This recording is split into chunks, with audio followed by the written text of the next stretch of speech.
Baik, selamat siang rekan-rekan semua. Saya Gatot Nugroho, dosen Fakultas Kedokteran Universitas Indonesia, Departemen Pulmonologi. Siang ini kita akan lagi memperdalam soal kanker paru. Kali ini dalam hal tata laksana neoadjuvan pada kanker paru jenis karsinoma non small cell atau NSCLC. Ada beberapa poin yang perlu kita mulai pikirkan pada pasien ini, perlu tidak neoadjuvan. Yang pertama adalah kalau pasien stadiumnya 3A. Tidak semua stadium 3A bisa dilakukan neoadjuvan, tapi begitu dia 3A perlu dipikirkan apakah ini pasien yang layak. Dan ada beberapa faktor lainnya.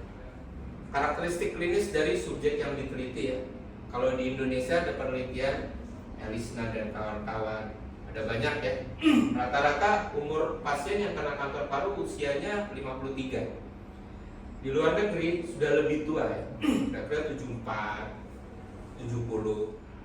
Penambahan obat kemo dilanjutkan dengan bedah, hasilnya jauh lebih baik dibandingkan bedah saja, bahkan sebelum selesainya randomisasi subjek. Nah, ini ada ahli juga yang mencoba dilakukan kemoterapi, radioterapi, tapi tidak dibedah.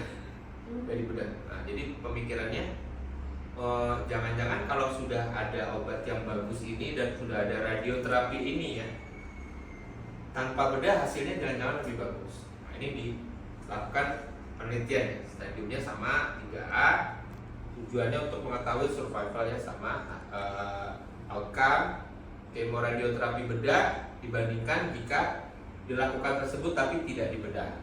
Ini kita dapatkan hasilnya Kita lihat yang radioterapi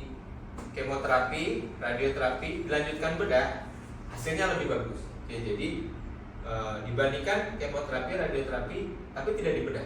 Jadi tetap untuk kanker paru yang stadiumnya non advance, jadi maksudnya early stage dan locally advanced, terapi utamanya sebetulnya tetap bedah. Nah, pada pasien yang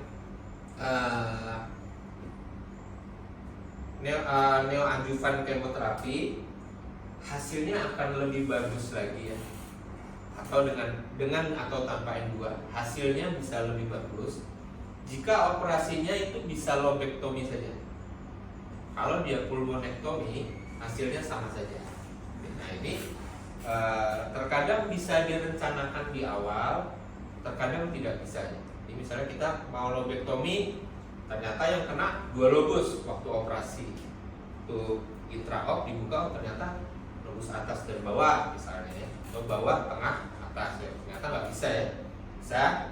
Nah, itu kalau jatuhnya pulmonektomi, outcome-nya kurang bagus. Tapi kalau bisa lobusnya saja yang diangkat, hasilnya signifikan jauh lebih bagus 33 bulan dibandingkan 21 bulan, dan 5 year survival juga sangat jauh, ini lebih dari 2 kali lipat. Jadi bagus. Kalau di kanker perbedaan 10% signifikan sudah bagus.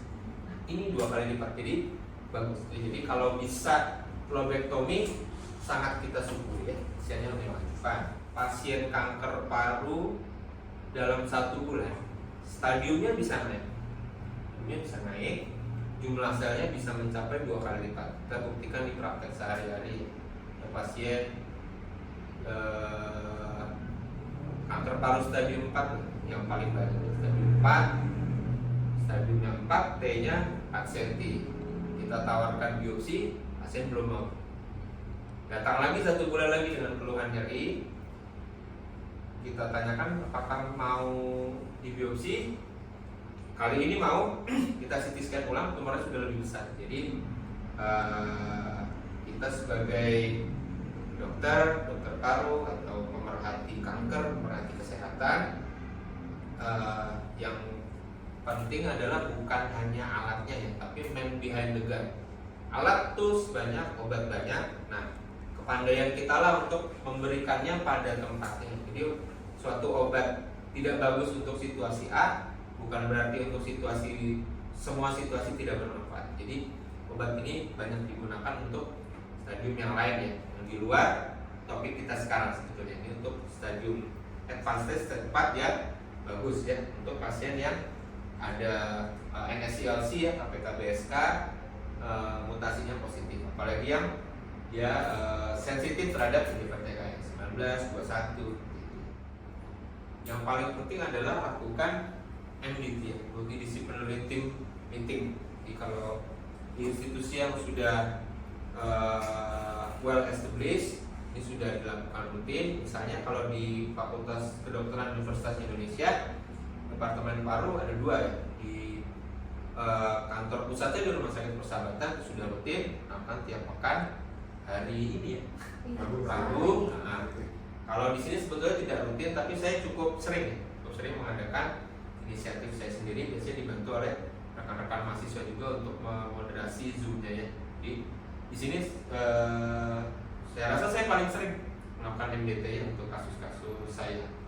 Sekian dari saya, terima kasih. Barangkali ada 1 atau 2 pertanyaan. Silakan. Ya. Tadi kan Bapak menjelaskan bahwa kalau misalnya kita mau kasih terapi ini adjuvan sebelum tindakan bedah, itu baiknya memang kemoterapi karena dia kan dalam tanda kutip berspektrum ya, jadi semua sel itu akan mati. Tapi kalau misalnya dia ternyata adenokarsinoma dengan mutation setelah selesai surgery-nya, apakah kita langsung ganti ke TKI atau lanjut regimen kemoterapi? Stadium Resectable. Iya, setelah surgery-nya apakah? Setelah surgery-nya tidak ada, dari penelitian yang tidak diketahui ada tambahan manfaat melanjutkan IGFR TKI-nya. Sama itu kalau misalnya diberikan yang adjuvan 2 siklus, kemudian dilakukan penilaian evaluasi, ternyata stadiumnya naik dari 3A menjadi 3B setelah berarti nggak bisa dioperasi berarti itu. Ya, memang kalau stadium 3B sudah ada penelitian yang tersendiri, ditambahkan bedah itu tidak mengubah survival, jadi survivalnya sama. Jadi kalau memang betul ya pasiennya benar-benar 3B, ya sudah, itu masuknya dia stadiumnya advance. 3B itu mirip 4 soalnya. 3B mirip 4, hanya prognosisnya ini sedikit lebih baik. Sekian kuliah hari ini, semoga bermanfaat.